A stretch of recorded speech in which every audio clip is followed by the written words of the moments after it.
basics, right? Goodness, get the PowerPoint up. With the basic ecology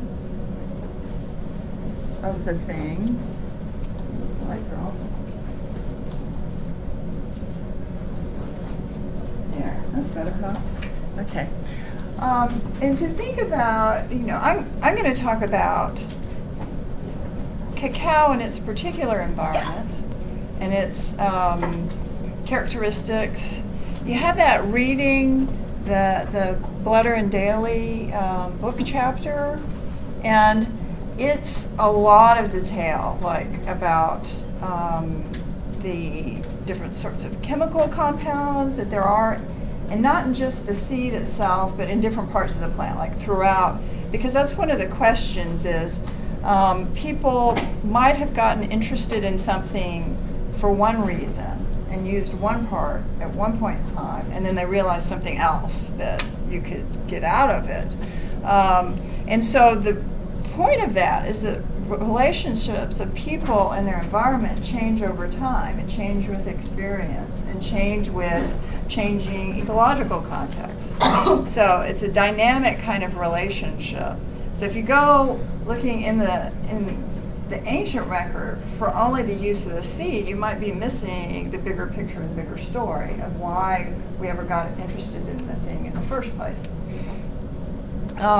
So that chapter is really a nice sort of detailed discussion of that and the best evidence of where domestication might have happened and where the greatest variety of different species are and all that sort of thing, and kind of an outline of the ecology of that. So you can think about with your own projects too. You might want to think about those early origins in that same sort of way. When we, just to reintroduce, I talked about this a little bit last time, and I didn't have pretty pictures, right? Cacao is this little tree, not a big, and in fact, in many cases today, some trees can grow pretty tall, 10 or 12 feet tall, but growers prune them and things to keep them short. And partly does that make it more productive? Maybe, but it's also just convenience. Because what people are interested in, isn't this funky how this grows? And you can see here, so you think about the origin of the tree and how it keeps going, its natural environment, the way it's made. The flower comes right off the trunk. We think of, and in fact, a lot of Europeans, when they first encountered cacao, even though these were supposed to be sort of scientific recording, sometimes the drawings were done after the fact, I think, and they filled in the gaps, and what was familiar was to have the flower at the end of the branch or the end of the stem. In this case, no. And that's one way that you can actually identify cacao versus other kinds of tropical trees or plants that might be being depicted in ancient, inscriptions and drawings and sculpture and so forth. It comes right off the trunk and the main branches. And then thinking about how this plant propagates. It's got these, it looks almost like an orchid, doesn't it? Very, and I didn't have a picture last time of the flower, but you look at other examples, it's equally sort of intricate, tiny, convoluted, and it has to be pollinated to produce. This is a major issue with cacao growing today, is that pollination, because it's got to have something tiny enough to get in there. It's not like a big sunflower or something. It's not, doesn't propagate by wind. There's not good evidence of that. It has to have something that carries that pollen to it.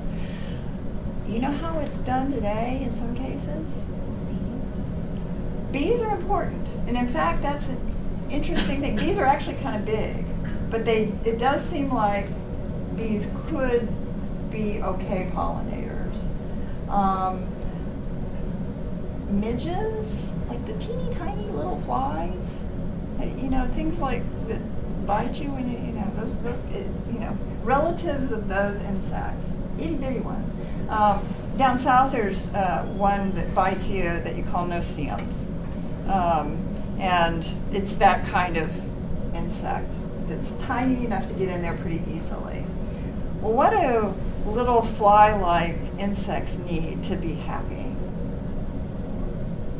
Water. What else? What sort of things do flies hang around? Garbage. And what are you saying? Sugar. Yeah, sugar.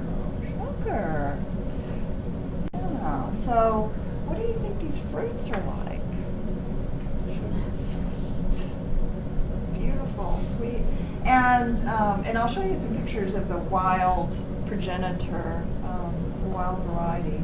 But that one, particularly the pods fall to the ground, and you can think about those pods sort of, the fruit providing this great environment for these little insects to kind of flourish. They can lay their eggs, they can eat that stuff, and then they help pollinate the tree. So there's a whole environment, a whole ecology that cacao encourages for it to do well. It needs that sort of interaction. So these teeny beautiful flowers. Oh, yeah, and how it's done today. So, from what you know of sort of industrial farming practices, are little tiny insects something that's encouraged? Yeah, no, it's tough. There are lots of things that,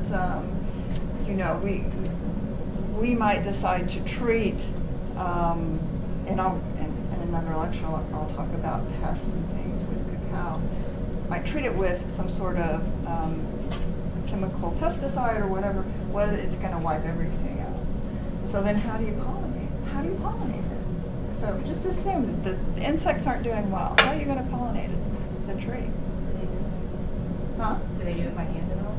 Yes. In some cases, people go with paintbrushes and hand pollinate the flowers. Wow, amazing work, right? There's a whole human ecology there.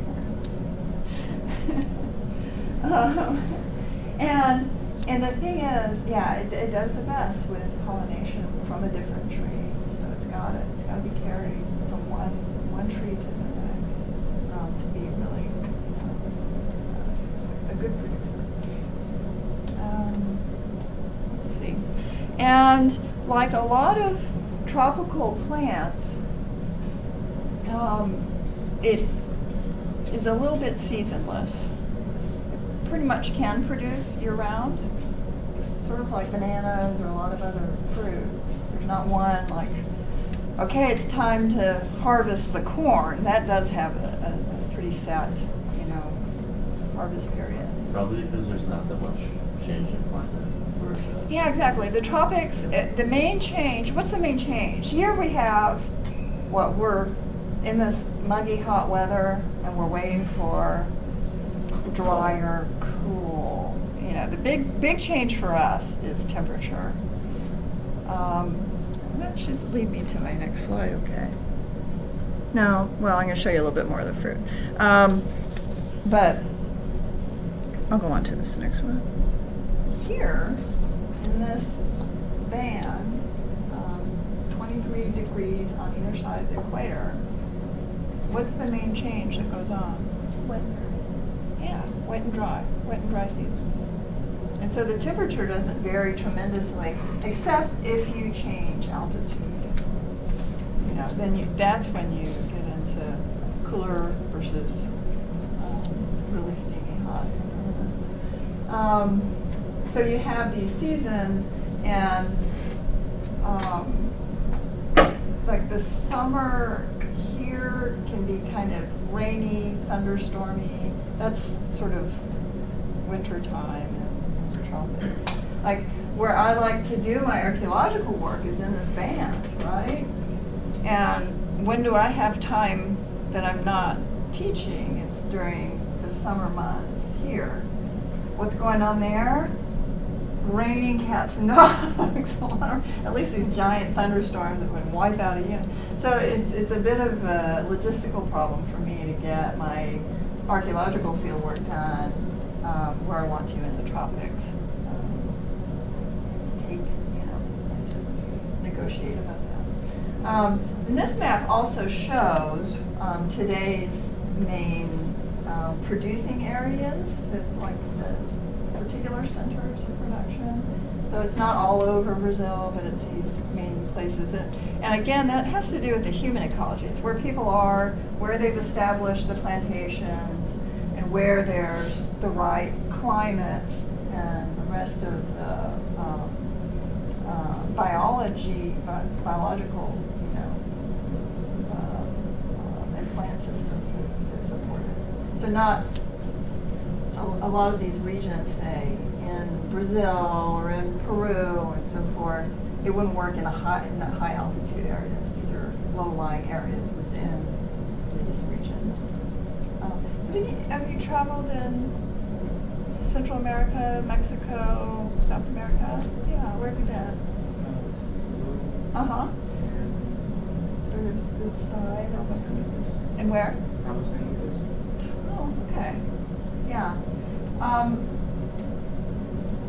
That area of Tulum, the Yucatan Peninsula, there's a certain amount of cacao that grows there pretty low levels. It's sort of a little dry. Yeah. That was one issue that you had to take advantage of low-lying wet spots and wells and things like that for the cacao to really do well. You were nodding. You went to, where have you been? Mexico, but I honestly don't remember. It was like in the movies. Uh-huh. It was like a little village. I don't remember the name. Uh-huh. Okay.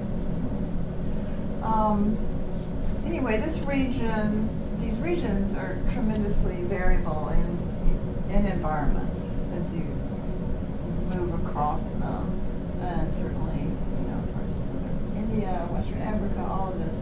It really depends on the spot you're in. So that's why there's not cacao grown all over the place everywhere. Let me go back to this fruit and just so you have a really good idea about it. Kind of weird looking, isn't it? But it's this, and you can, the outside of the pod, pretty tough. Tough nut to crack. Yeah. So that's one of the issues is breaking the fruit and then extracting. And you see how these seeds are covered in this. It has this whitish coating. And so the issue is getting that stuff off of the seed if you're really interested in the seed. If you're interested in the fruit, well then you're good.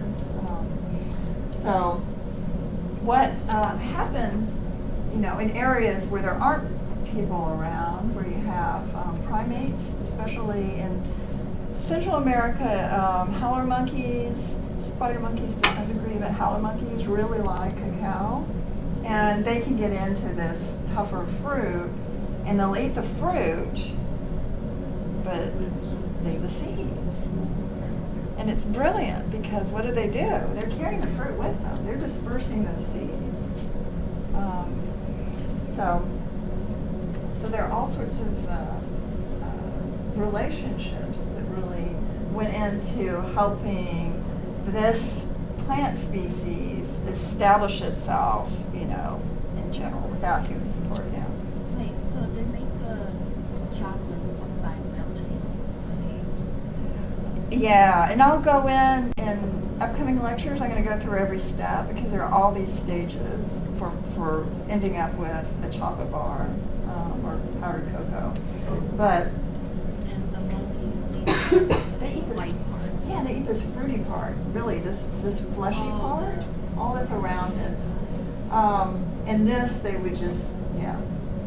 Is there a fruit that you would compare the fleshy part to? The closest would be, and they're all going to be a little bit like guava. A little bit like guava's a little bit stronger taste. The closest tropical fruit. Have any of y'all had annona or what's another name for it? Chirimoya seeds. The cherimoya seeds. Chirimoya you don't usually. You usually just eat the flesh. But have you had chirimoya? I don't know. I feel like it's familiar. It's a really light, like white or really pale yellow, and a very delicate sort of taste to it. What else is close? Yeah, because things like mango too strong. That's a really like a pungent, tangy flavor compared to what cacao fruit tastes like.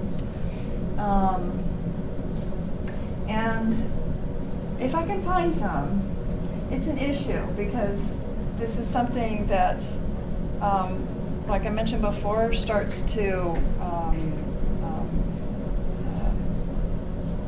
don't want to say rot, but ferment, thank you. I couldn't think of the word. It ferments pretty quickly, which, have any of y'all heard of the drunk monkey hypothesis for human evolution? And to me, it's sort of compelling when you're thinking about cacao, but that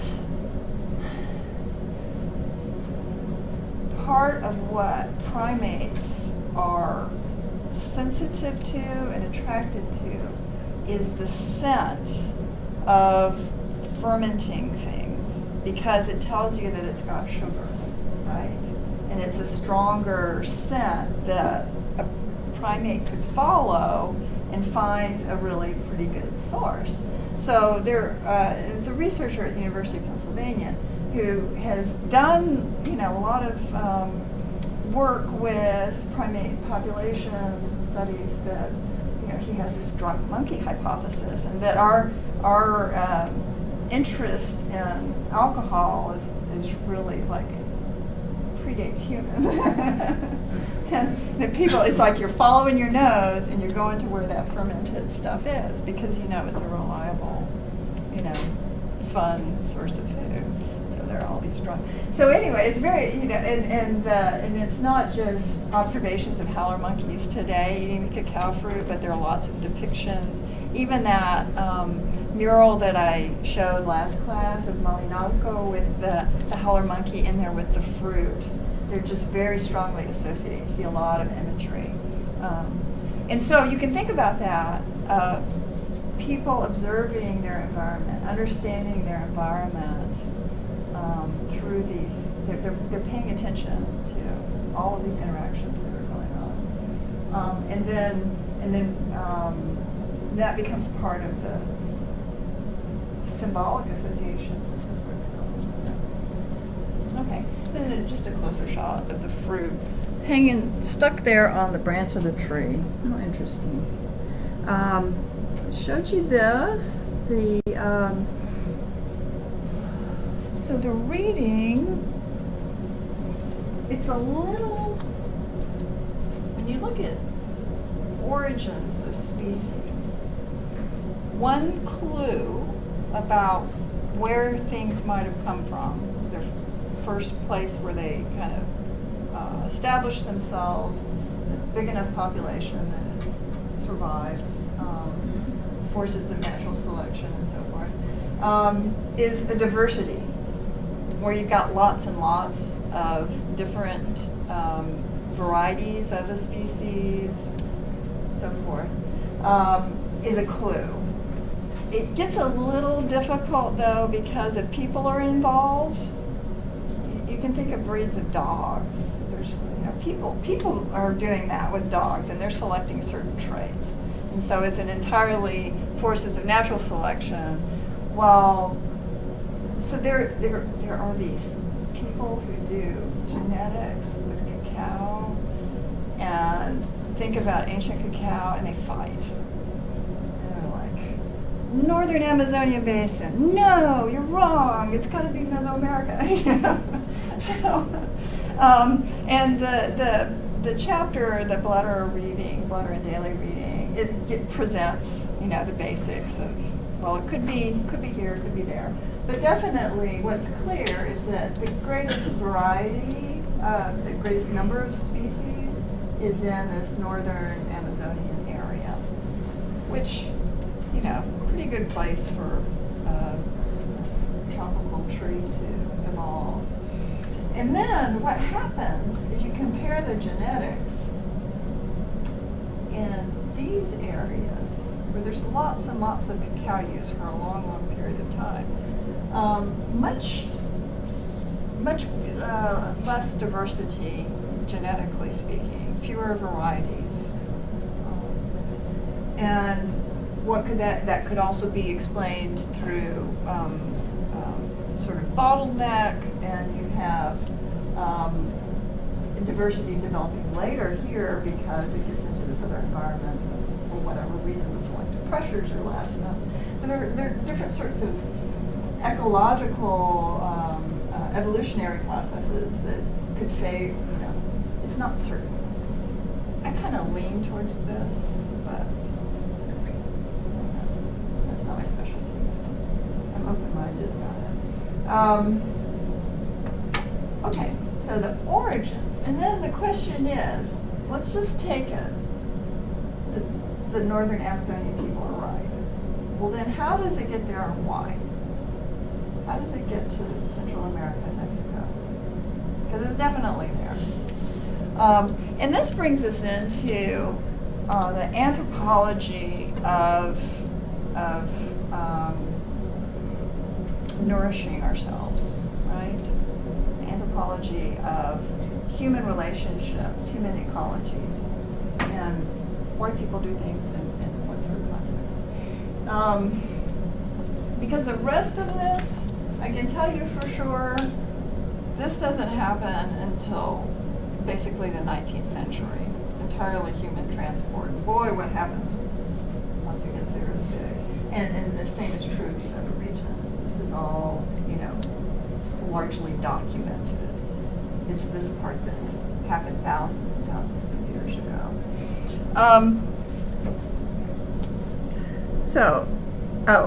And here's a little bit about just biological classification. Thought I'd throw this in here for your reference.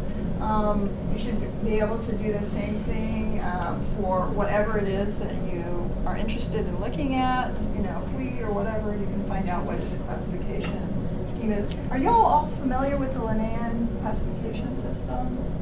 And so the species, there's this genus.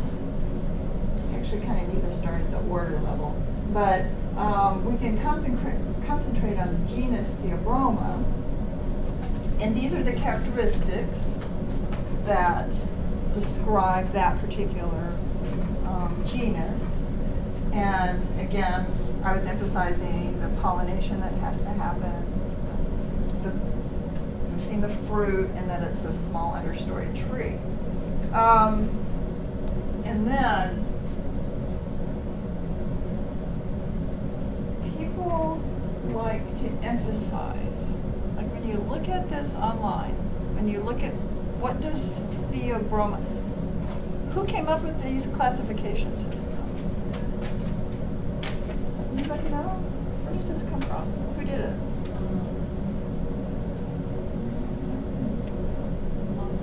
Yeah, a long time ago, that's right. 18th. Is it like, I don't know exactly, but people have to do with the church because of Latin? Yeah, a lot of Latin, right. Well, that was the scholarly language, absolutely. So this is the 18th, 17th into the 18th century. So the 1600s, late 1600s into the 1700s. And it's part of learning, classifying the whole world, basically.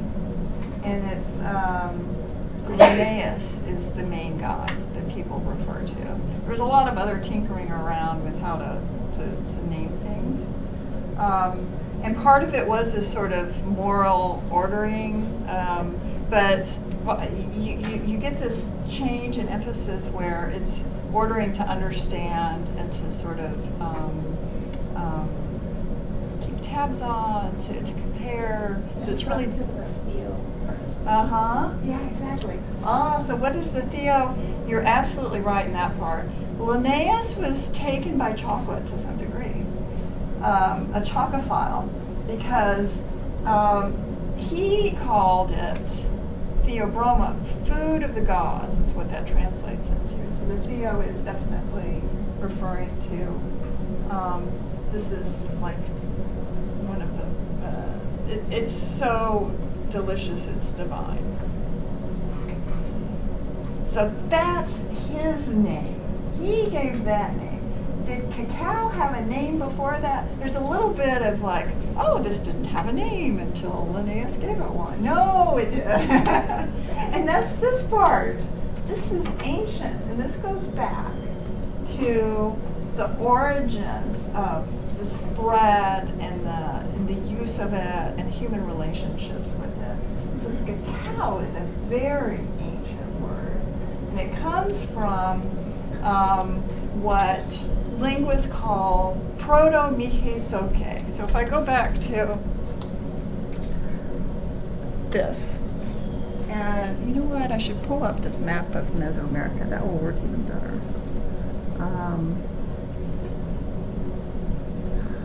Slow this out. So this is embedded in your syllabus.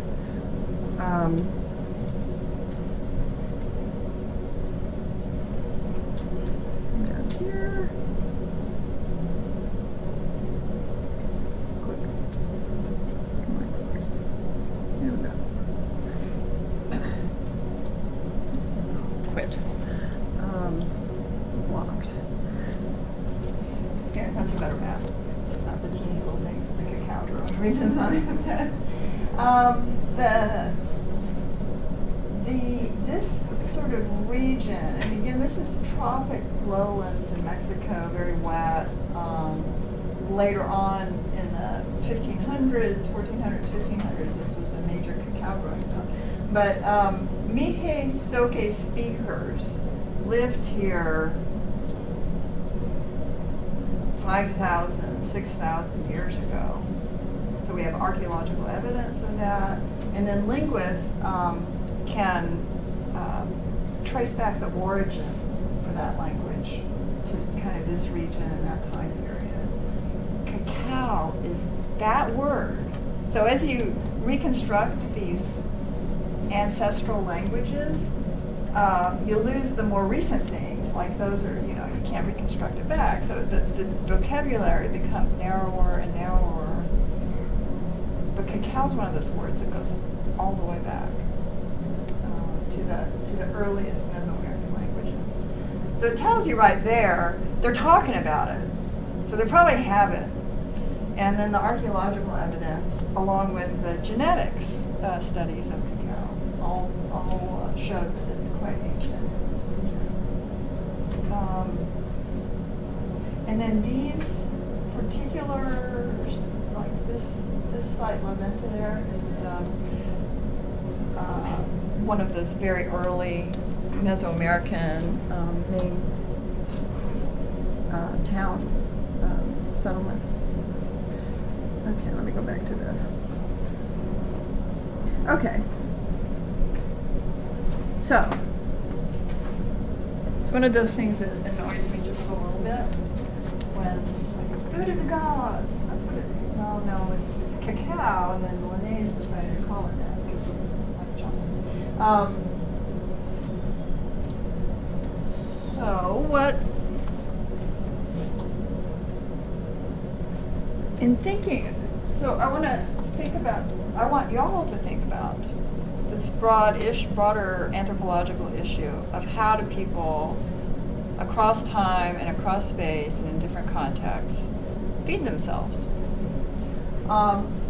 And anthropologists generally recognize these main ways of doing that. And with that, I'll show you, we're just going to talk about these for this class. And those human environment relationships they apply, and human societal relationships as well. And to some degree, this is a little bit chronological, the listing, because the first hominids, like the very first ancestors that eventually led to the human species, were foragers. And what does that mean? That you're collecting wild vegetation and hunting wild animals or scavenging wild animals. And then fishing too is another one. So does that mean that there's a perfect harmony between people and their environment around them when you're foragers? Or I guess another way to ask it is, what effect do you think people have in this sort of setting? Because I think there's a tendency to think that nature is overwhelming, and people who have these practices are entirely subject to the whims of nature. Wasn't it that they were in groups that they had to move to where vegetation and animals were after they would run out in an area or whatever, and then move? Yeah, so they can be highly mobile. It depends. So it's the relationship of people in that particular environment. So in some cases, you have incredibly rich environments. Yeah. Were you going to say something? I was going to say, sometimes even like they'll be in one area and have a harvest that's pretty good, and sometimes they might be the seeds. Exactly. So come back and circle. Yeah, return. So there's this sort of encouraging, caching, like, do you think these Kalahari-san are going to strip all of the berries off of it, you know? That tree wouldn't necessarily produce well. It wouldn't, you know, and in some cases, it will help high-producing individuals, like individual trees or whatever, to thrive better than they would if there wasn't human intervention. There's all this sort of, it's a really dynamic, interactive process. So higher producing plants might attract people, and then they encourage their continued existence. Other cases, well, maybe there are pretty detrimental effects, or at least very strong effects. And one I can think of, a very easy one, is with firewood. So evidence of fire in the human and hominid past is quite ancient. And people, you can think about even the evolution of the shape of our jaw and how reinforced it is and that sort of thing. And it seems like when cooking comes into play, we just don't need all the huge buttressing and all that to chew raw things for cooking stuff. That means we're getting firewood. What does that mean if you're getting firewood? You're not. How many of you have built a fire yourself? Okay, can you do it with just little twigs? No. So you're making major changes to the ecology around you. And in fact, there's some researchers looking. We think of the prairies around here as being, that's the natural state of things, right? Yeah, it's the Midwest. It's all prairie. It's open. A largely cultural landscape.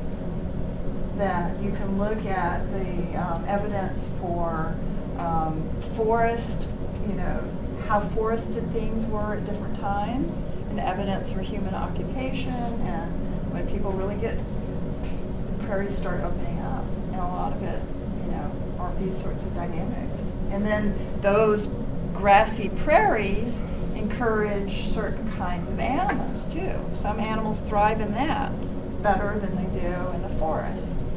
And those are the animals that you end up seeing in the faunal record around these activity sites and habitations and so forth. Which fish species you like versus you don't like. Some of that's just preferences. Some are bonier, some, you get small, that sort of thing. And it's a human selection that's going on. And so very much. Now, generally speaking, typically, which means that you can have changes, variation. But human foragers, tend to have a fairly low population density compared to other sorts of subsistence systems.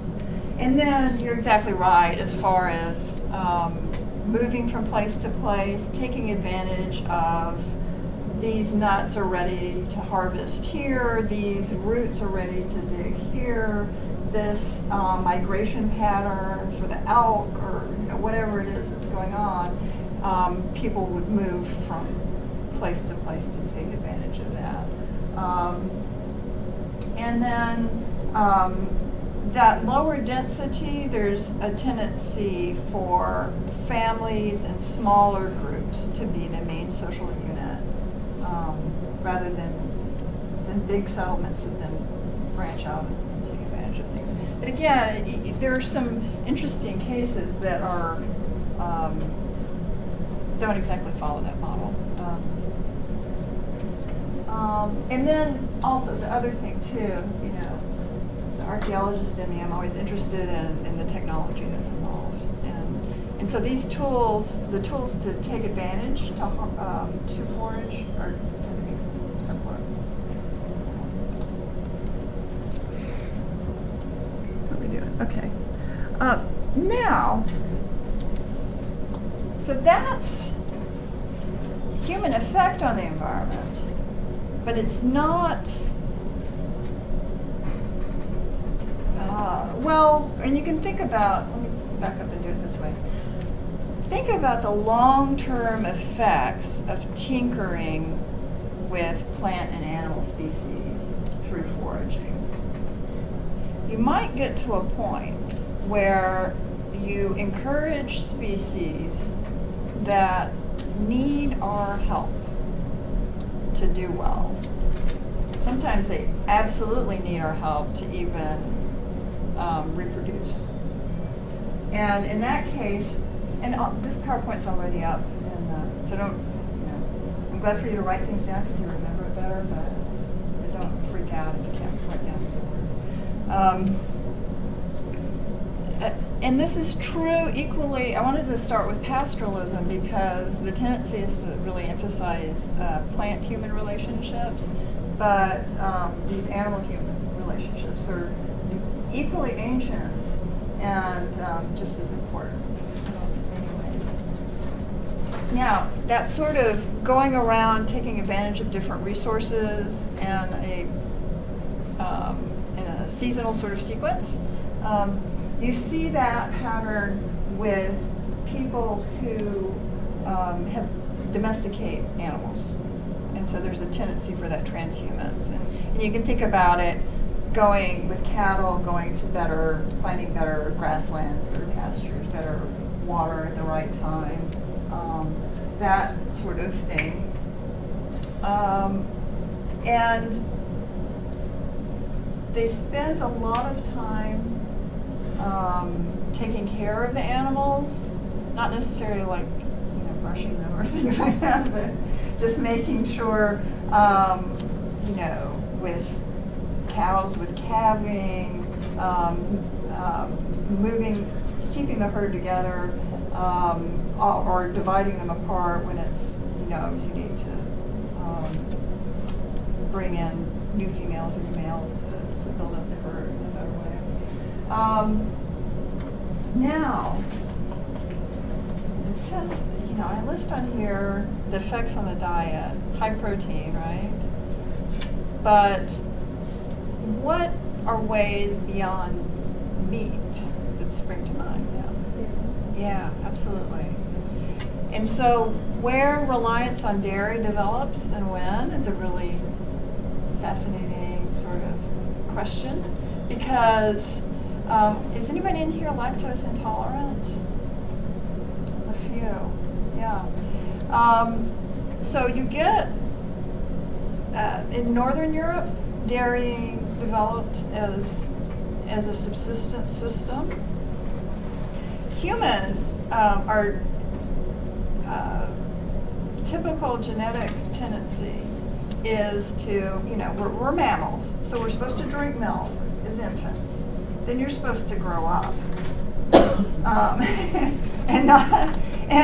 you're not supposed to need that lactose necessarily. I mean, it wasn't. That wasn't a main selective pressure, is to continue to drink milk. Mother's looking up. And so it's in very particular settings where people retain that ability to digest lactose, and it's in these conditions where they domesticate sheep, goats, other sorts of animals for their milk. But by and large, like the Mediterranean, many parts of Africa, milk was not the main thing that was coming out of that, but in other places, absolutely. And so what you see archaeologically too, it shows up really nicely in the age of the animal. So for meat, you'll have younger animals slaughtered, but you're going to let the dairying animals live a longer life and get tough and old because, and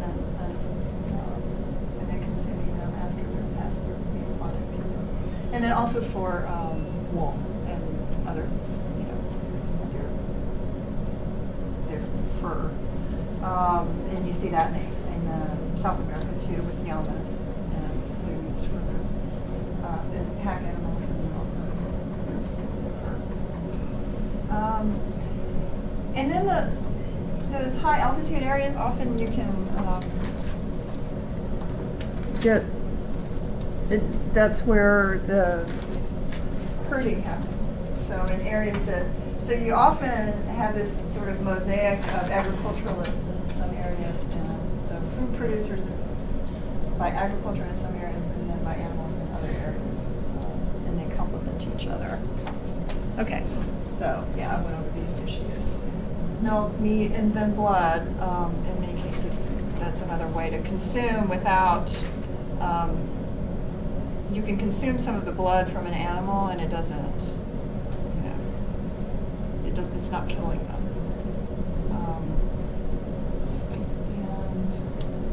And leather is another one. It's another big one. Just use the leather. So it's subsistence in a very broad sense to supply a lot of different needs. Now,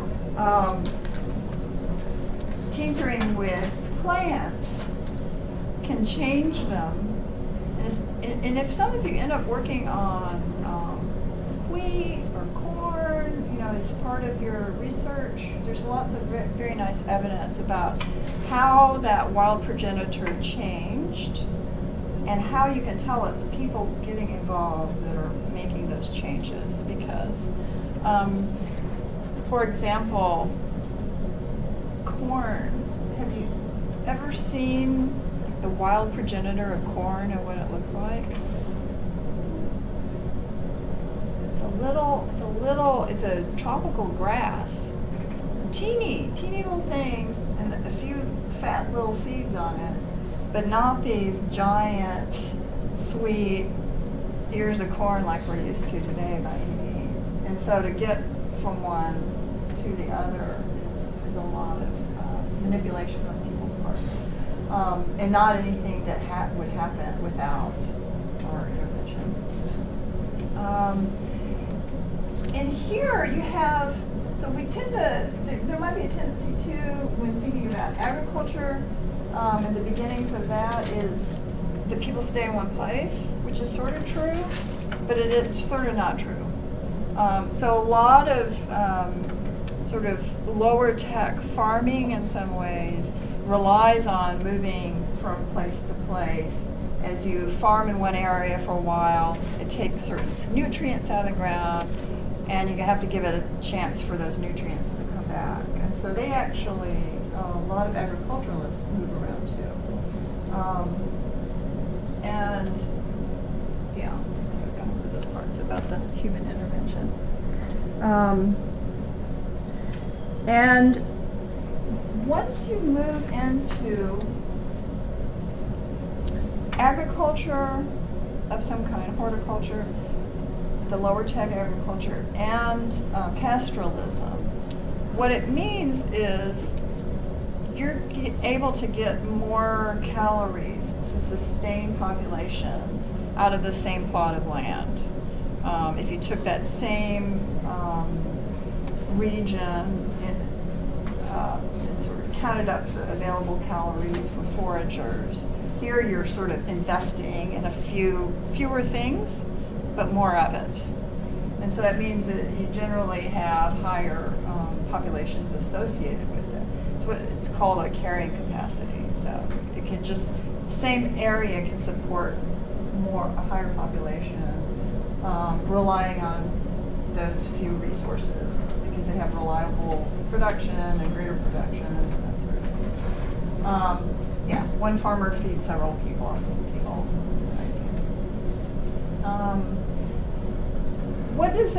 What's the environmental impact of that, though, between foraging and either pastoralism or agriculture? Foraging, you're like living off the land, whatever it gives you, and then the other two, you're manipulating it. Yeah, but the foraging, you're manipulating it. What happens? Try it. Go for it. You tend to kill off vegetation and stuff, spread of the flower plants and start melting it to what you want, but you kind of So the diversity can be less, right? And that's an issue certainly that we struggle with today is biological diversity, and especially if you have widespread monocropping and you're killing off all the bugs and pests and things. It's really, really decreasing biodiversity. Now, is that always true? Well, I'm lying a little bit, right? Because I just showed you in that map earlier about how this one species goes from its place where it evolved into some other place. So in some cases, and you know, as we think about the spread of cacao agriculture into these other regions, it's introducing diversity in that sense. New species going to new places. And because they're in these new environments, in a different sort of genetic community, it can make new things happen. So it can increase diversity in that way, yeah. But then could it become like an invasive species and actually decrease biodiversity? Oh, absolutely, absolutely. And especially, you know, when people are involved, and particularly when it has to do with subsistence, we want some kind of insurance, right? Some safety net that we can always rely on, and that is going to produce in massive amounts, and we don't have to worry about food. And that's where, you know, that's the trap. That's the trap we get into. But I just wanted to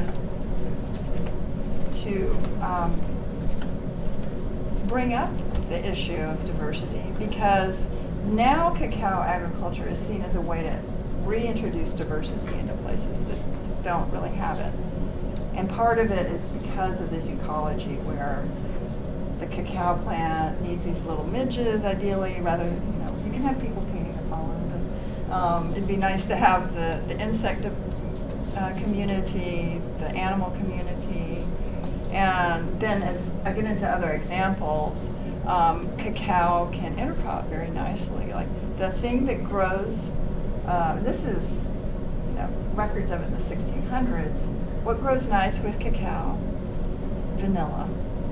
Vanilla is like this orchid-like plant, and so you can grow the vanilla in the branches of the cacao tree, and there you go. You've got the whole thing right there. Plus the tree species that support it. Okay. And I've gone over. See, I like to be ahead of my slides if I can. But these issues of predictability, food yield, or things like, because really people can forage awfully well. The diet of foragers is usually much healthier as far as variety,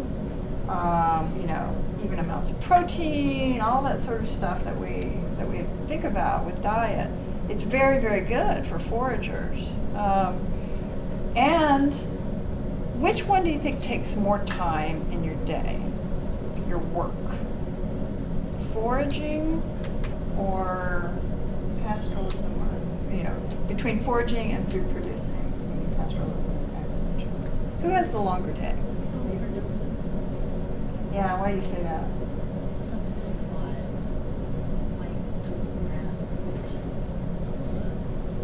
Yeah, you gotta clear those fields, you gotta weed, here's, control that. I mean, nature wants to fill in the gaps.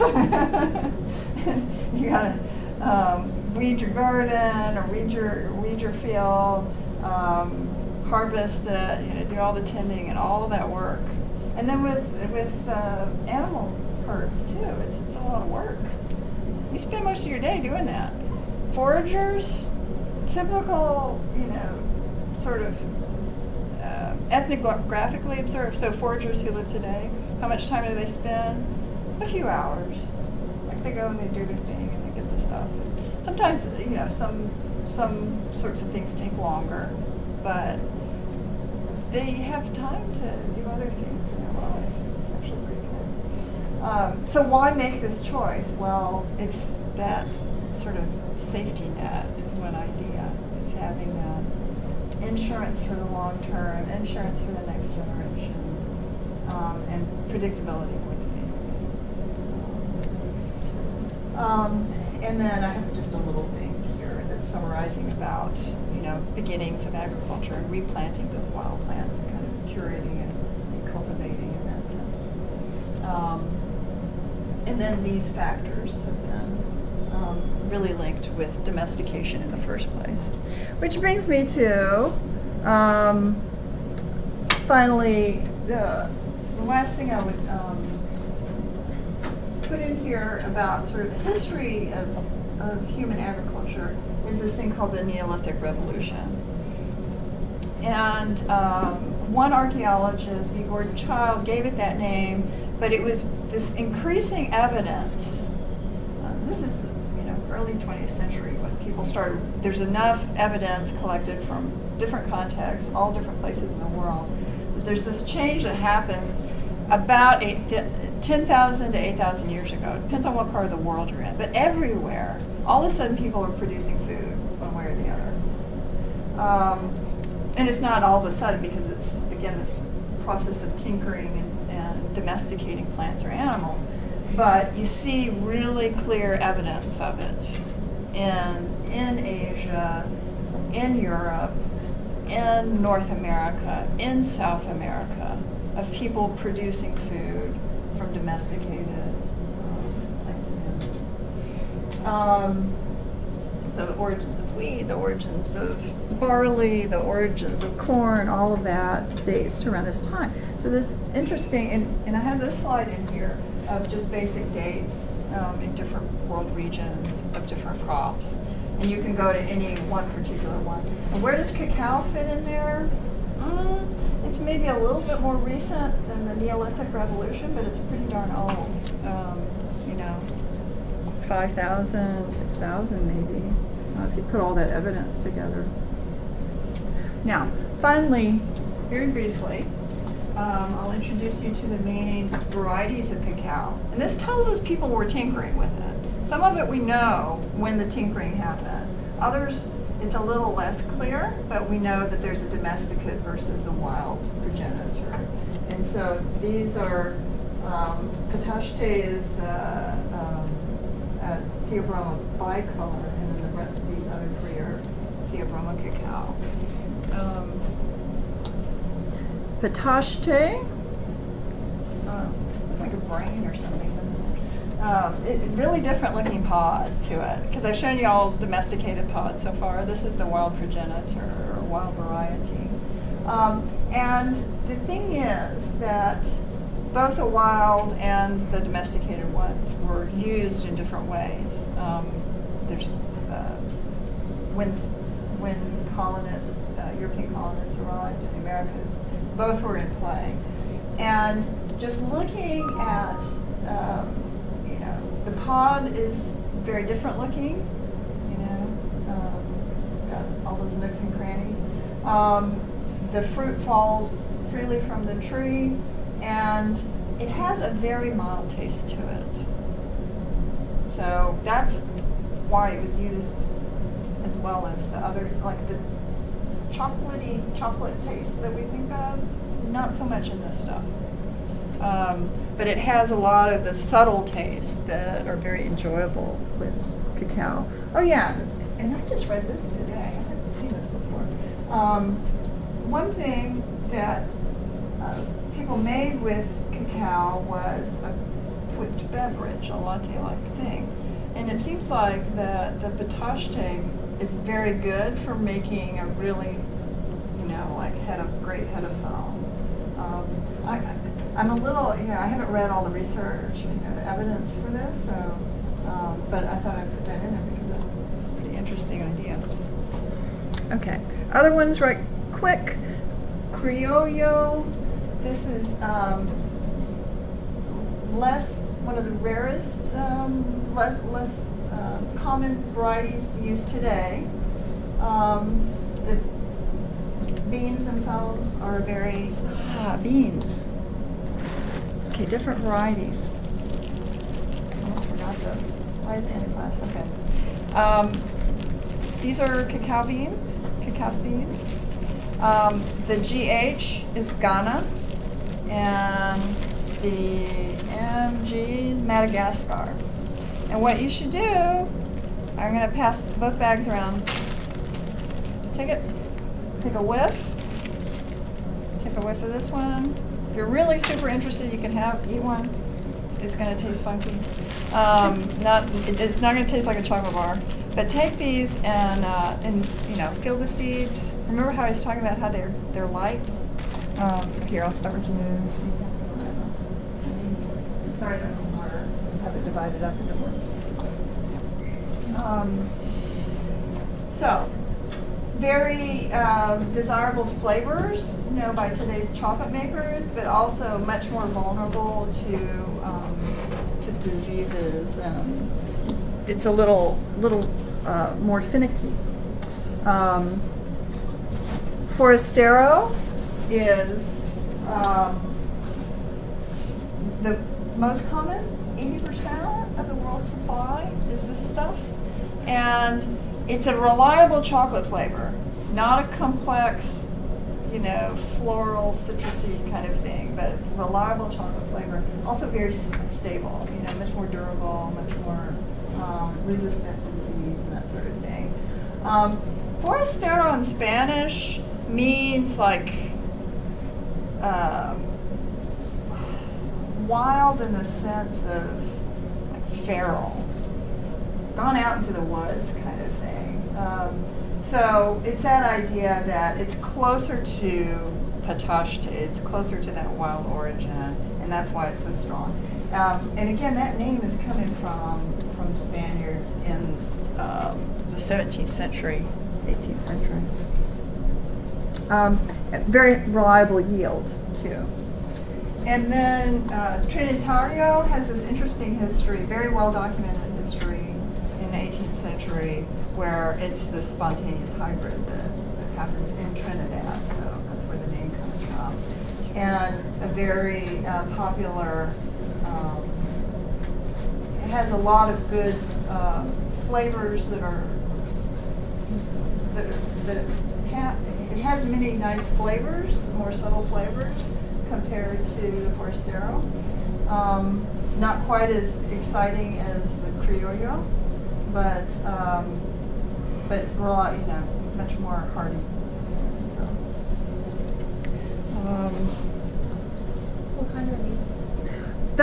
that's a good question. To be honest, I'm not totally sure. They should be Criollos, both of them. But the Ghana could be. Ghana smells more like chocolate. Yeah, exactly. And so that really, when you get that like blast of chocolate, it tends to be.